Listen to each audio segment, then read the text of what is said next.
Hi အားလုံးပဲမင်္ဂလာပါ Take Uni YouTube Channel ကနေနှွေးထွေးစွာကြိုဆိုပါရစေဒီနေ့လုံးဝပါဝါမလားမလဲတော့တဲ့ Samsung တစ်စိမ်းအဝတ်လျှော်ဆက်လေးကိုပြုပြင်ပြသွားမှာဖြစ်ပါတယ်ဆက်လက်ရှုစားအားပေးကြပါအောင်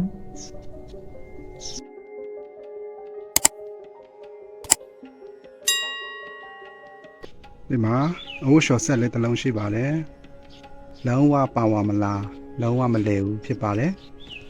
အဲ့ဒါပြင်ကြည့်မှာဖြစ်ပါတယ်အမျိုးအစားတော့ Samsung အမျိုးအစားဖြစ်ပါတယ်12 ကီလိုဂရမ်လေးချိန်ရှိပါတယ်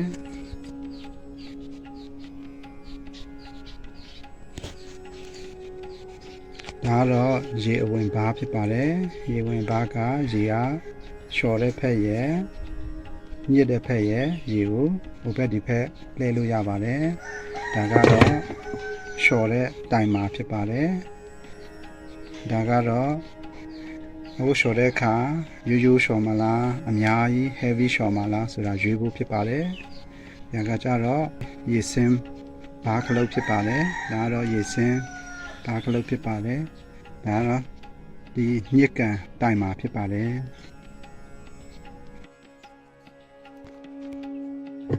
ဒီဟာလေးကိုတော့ပန်ရှင်ကဖြုတ်ထားပြီးတော့စီးထားတယ်လို့ပြောပါတယ်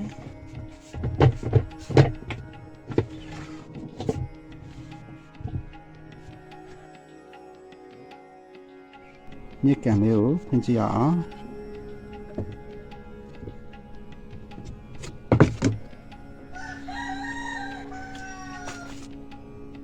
ကျွန်တော်ညစ်ကန်လေးကိုတစ်ချက်လှည့်ကြည့်မှဖြစ်ပါတယ်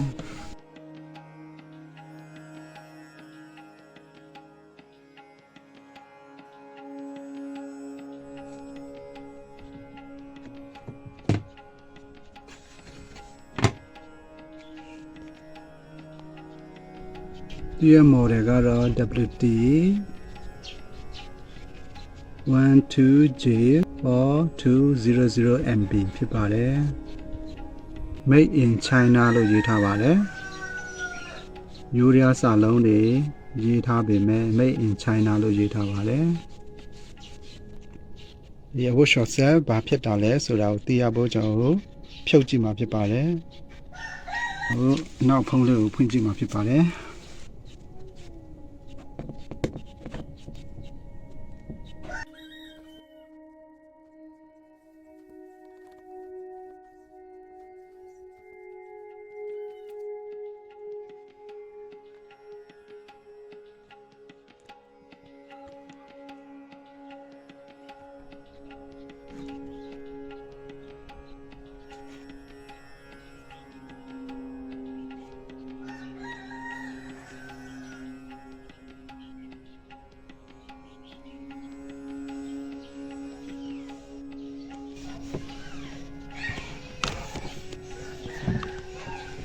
အမိုက်တွေ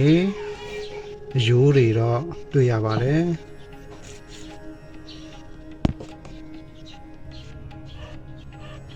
ကြည့်ရတော့ပုံမှန်ပဲထူးထူးခြားခြားကျူပြတ်နေတာလောင်တာလည်းမတွေ့ရပါဘူး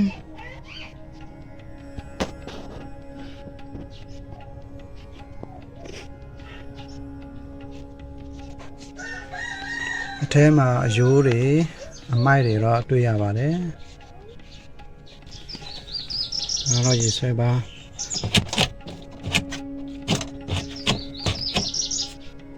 ပိုက်တွေဘာတွေကတော့ကောင်းနေသေးတာကိုတွေ့ရပါတယ်။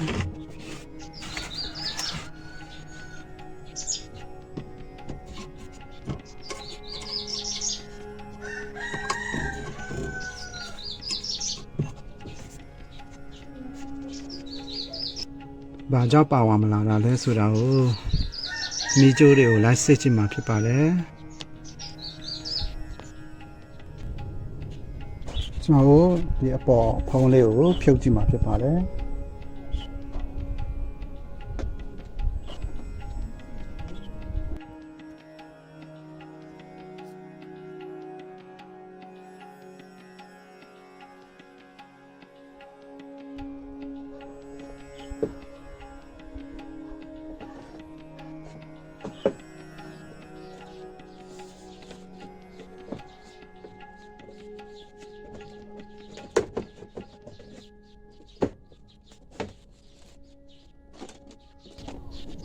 ဒီမှာမီဂျို3ချောင်း4ချောင်းပြတ်နေတာတွေ့ပါတယ်ချက်ကြိုက်ထားတာပါ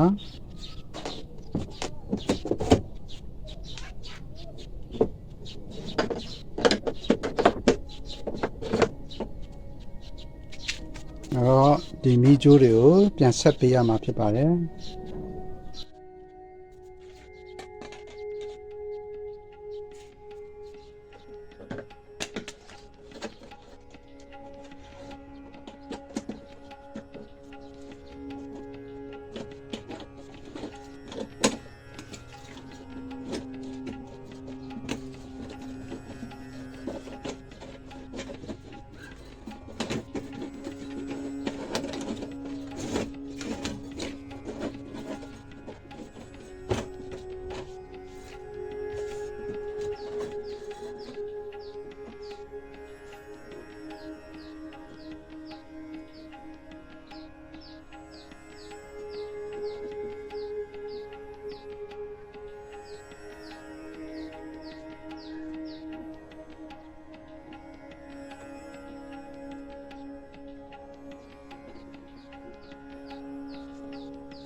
ပြတ်သွားတယ်ဒီကျိုး3ချောင်းကိုကျွန်တော်ပြန်ဆက်ပေးမှာဖြစ်ပါတယ်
ပြီးကျွန်တော်မီးတိတ်လေးနဲ့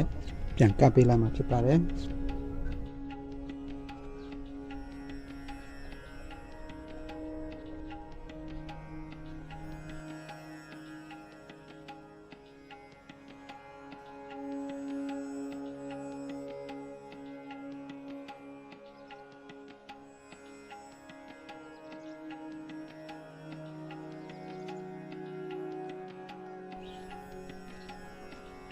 ပြတ်သွားတဲ့မီးကြိုးတွေကိုတော့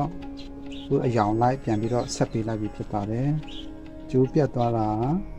၄ချောင်းပြတ်သွားတာဖြစ်ပါတယ်အဲ့ဒါကိုအားလုံးပြန်ဆက်ပြီးတော့ဖြစ်ပါတယ်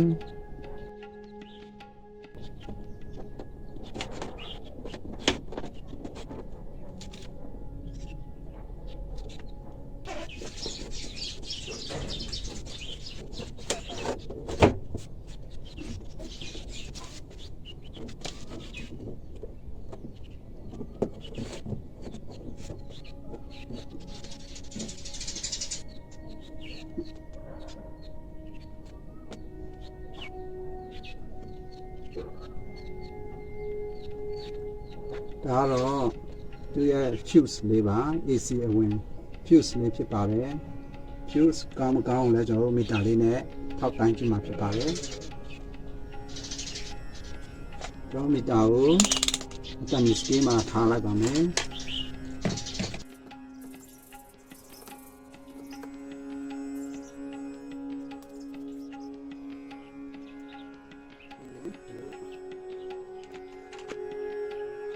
တစ်ဖက်ကိုမီတာလက်တံတစ်ဖက်ကိုညက်လေးနဲ့ကလစ်လေးနဲ့ညက်ထားလိုက်ပါမယ်ပြီးရင်မီတာလက်တံနောက်တစ်ဖက်ကိုကျွန်တော်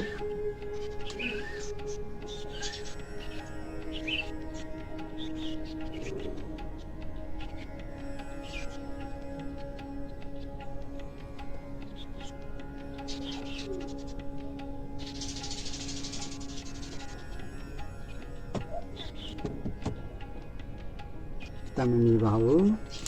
ကျွန်တော်နောက်တစ်ဖက်ကိုညှက်ကြည့်မှာဖြစ်ပါတယ်ဒီတော့မှာ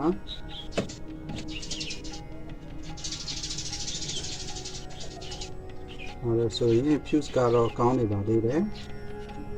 တမ်းမီတဲ့အတွက် fuse ကတော့ကောင်းနေပါသေးတယ်စက်ကိုက်ပြတ်ထားတဲ့ရှိုးတွေတော့ကျွန်တော်အားလုံးပြန်ဆက်ပြီးတော့ဖြစ်ပါတယ်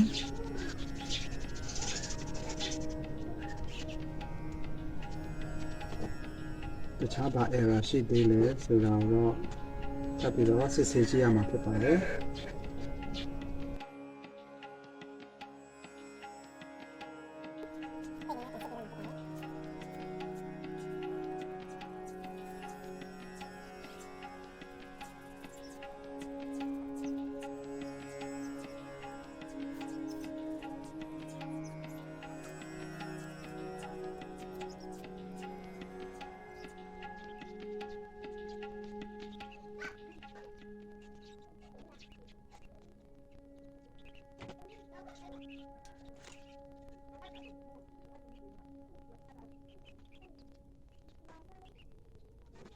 ဒီလိုဒီလိုလည်းပတ်မှာပါတယ်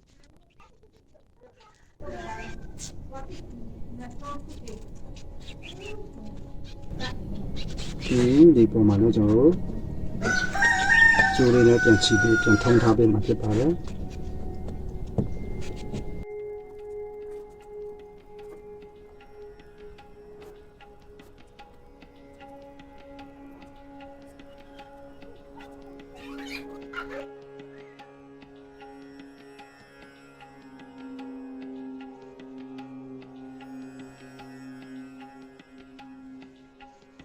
ပြတ်သွားတဲ့မီးကြိုးတွေကျွတ်ကိုက်သွားတဲ့မီးကြိုးတွေကိုတော့ပြန်ပြီးတော့ဆက်ပေးလိုက်ပြီးဖြစ်ပါတယ်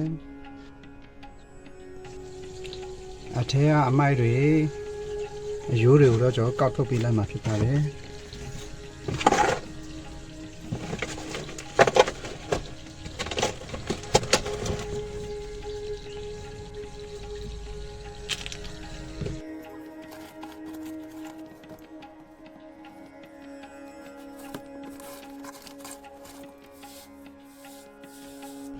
အခုရှော့ဆက်တက်ကအမိုက်တရိုက်တွေအယိုးတွေငါးယိုးတွေအမဲယိုးတွေဖြစ်ပါတယ်ဒီမှာပိုက်တဲ့ချောင်းကတော့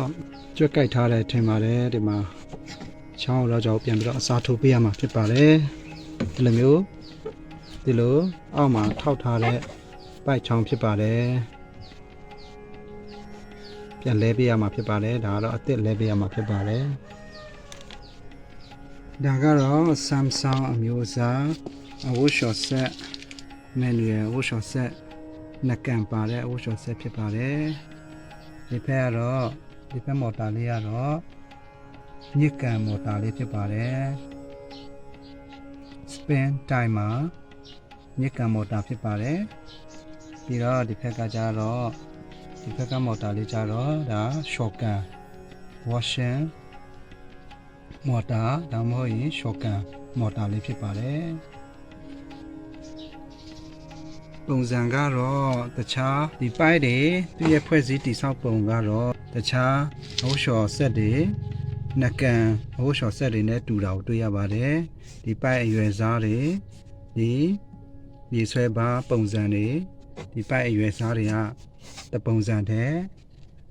ရှိနေတာကိုတွေ့ရပါတယ်သူရဲ့အတွင်းပိုင်းဖွဲ့စည်းတည်ဆောက်ပုံကလည်းအတူတူပဲဖြစ်နေတာကိုတွေ့ရပါတယ်ကုမ္ပဏီမတူပေမဲ့အဝတ်လျှော်ဆက်ရဲ့ဖွဲ့စည်းတည်ဆောက်ပုံကအတူတူပဲဖြစ်တာကိုတွေ့ရပါတယ်ဒါကတော့ capacitor လေးဖြစ်ပါတယ်ကျွန်တော်တစ်ချက်ဖြုတ်ကြည့်မှာဖြစ်ပါတယ်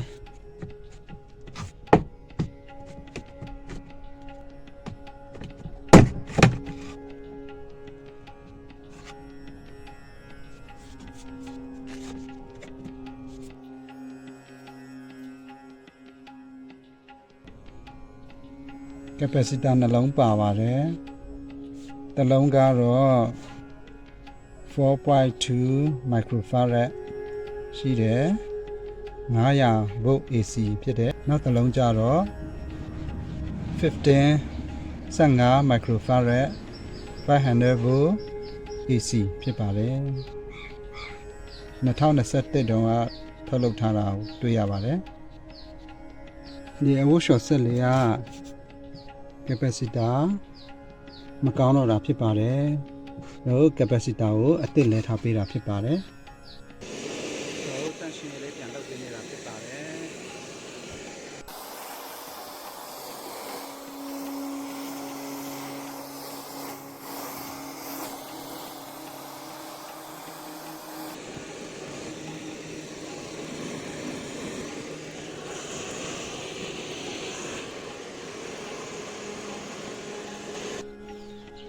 ကျွန်တော်ဒီ shotgun ထဲကဒလက်လေးကိုဖြုတ်ကြည့်မှာဖြစ်ပါတယ်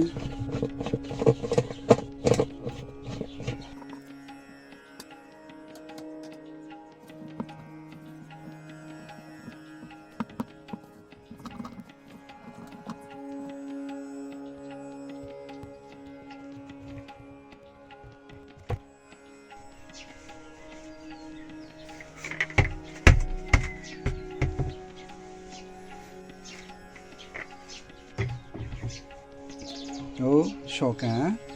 ဒလက်လေးကိုပြန်ပြီးတော့တတ်ဆင်မှာဖြစ်ပါတယ်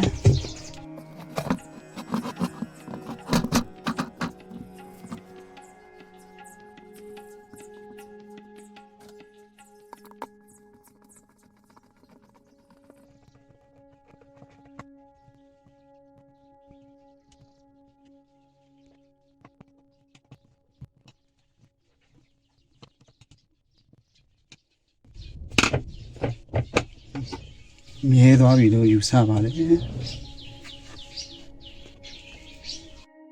တော်တို့အဝတ်လျှော်ဆက်ကို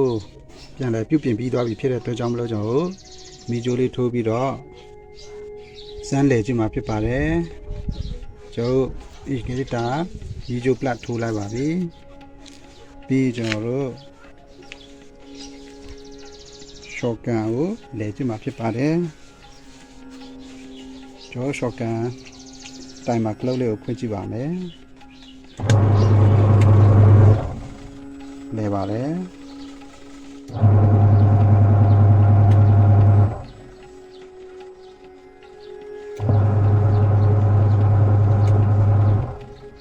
ပေတလဲညာတလဲလဲပါတယ်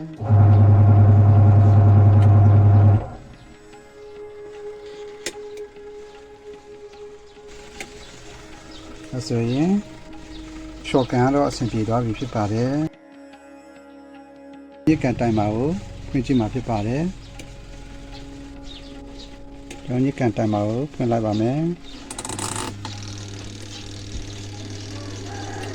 ဒီကန်တိုင်မှာလည်းလဲပါတယ်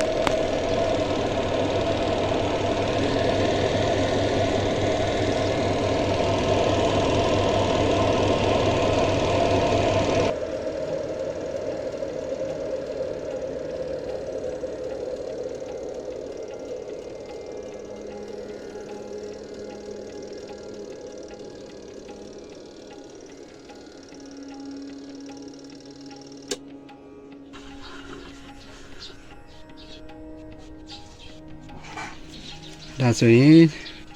ဒီအဝတ်လျှော်ဆက်ကတော့ကောင်းသွားပြီဖြစ်ပါတယ်လျှော်ကန်ရော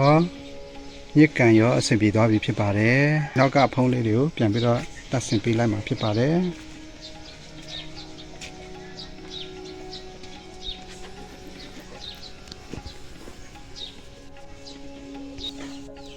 ကျွန်တော်စကူလေးတွေပြန်ပြီးတော့တပ်ဆင်ပေးမှာဖြစ်ပါတယ်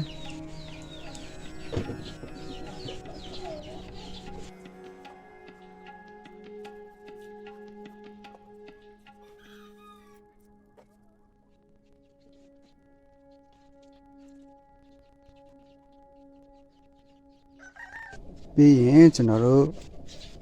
ဘိုးလျှော်ဆက်ရဲ့အနောက်ဖုံးလေးကိုပြန်ပြီးတော့တပ်ဆင်ပေးမှာဖြစ်ပါတယ်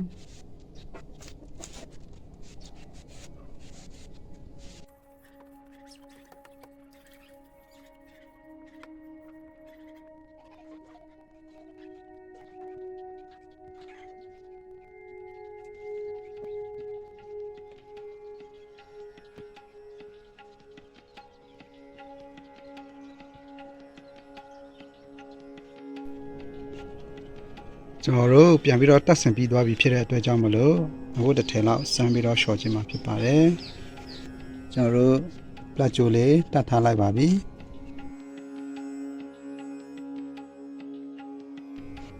အခုလျှော်ဆက်ကလည်းညစ်ပတ်နေတာဆေးရင်းနဲ့ကျွန်တော်တို့အခုလေးတစ်ထည်လောက်လျှော်ခြင်းမှာဖြစ်ပါတယ်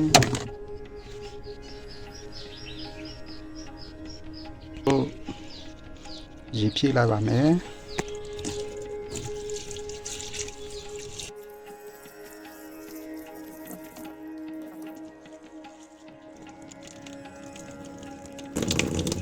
ဘောကနေဖြည့်ကြည့်တာဖြစ်ပါတယ်ပြီးရင်ကျွန်တော်တို့ရေကန်ဖက်ကိုရေလွှဲကြည့်မှာဖြစ်ပါတယ်ရေကန်ဖက်မှာရေကျလာတဲ့အတန်ကြားရပါတယ်ဒီမှာရေကန်ဖက်မှာရေကျပါတယ်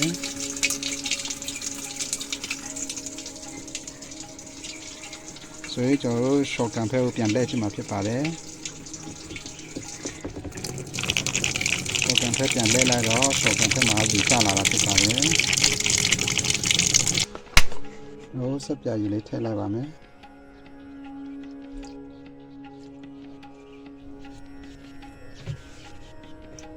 ပြီးကျွန်တော်တို့ဆက်လဲကြည့်မှာဖြစ်ပါတယ်။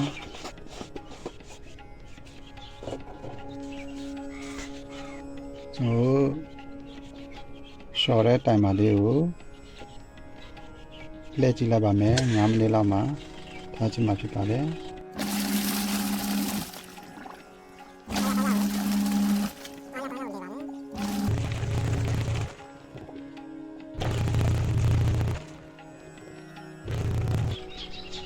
ပြီးရင်ကျွန်တော်တို့ရေဆွဲပါးကိုဆွဲကြည့်မှာဖြစ်ပါတယ်ရေတွေဆင်းလာမလားဆိုတာကိုဆွဲကြည့်မှာဖြစ်ပါတယ်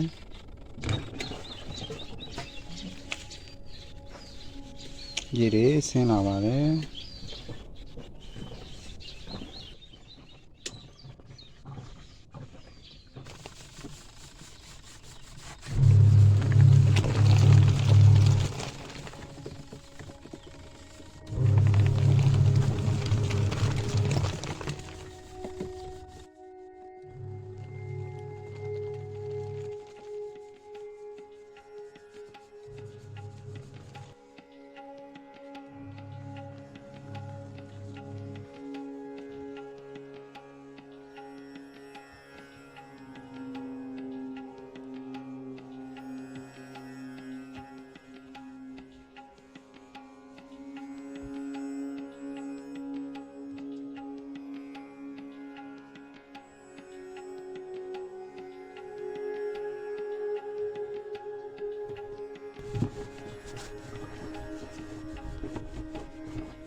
ကြီးတော့ထူနေပါတယ်ကြီးတွေထားလိုက်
ကျွန်တော်ရှော်လုပ်ပြီးသွားပြီဆိုတော့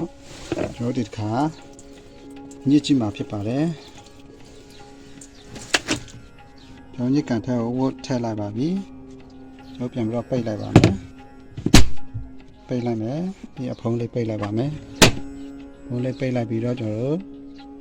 ညစ်ကန်တိုင်ပါလေးကိုလဲလိုက်ပါတယ်ညစ်ကန်တိုင်မှာတော့လဲနေပါပြီ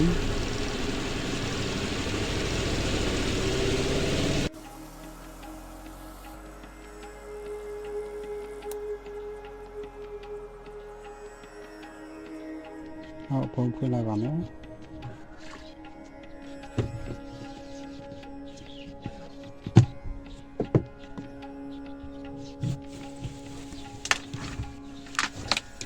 ရင်းကြီးကတော်တော်လေးခြောက်ထားပါတယ်ဒါဆိုတော်တော်လေးအဆင်ပြေပါတယ်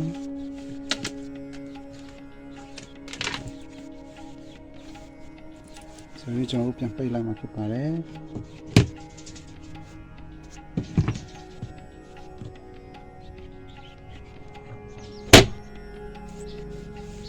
ဒီကကျွန်တော်ရှော့ကန်လေးကိုဒီဒလက်လေးဖြုတ်ပြီးတော့တန့်ရှင်းလေးလုပ်ပြီးမှဖြစ်ပါတယ်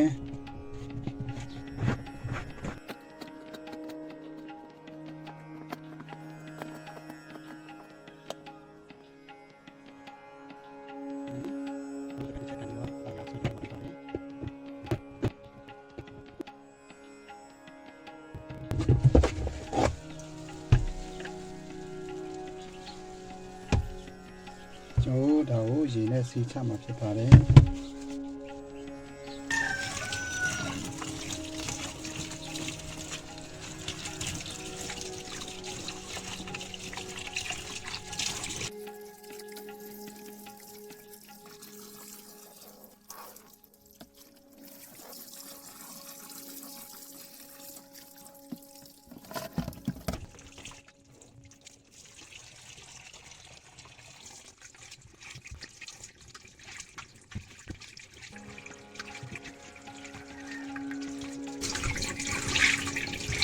နောက်ဆိုတော့ပြောင်းသွားပြီဖြစ်ပါတယ်။မိုက်တွေရှိတော့ပါဘူး။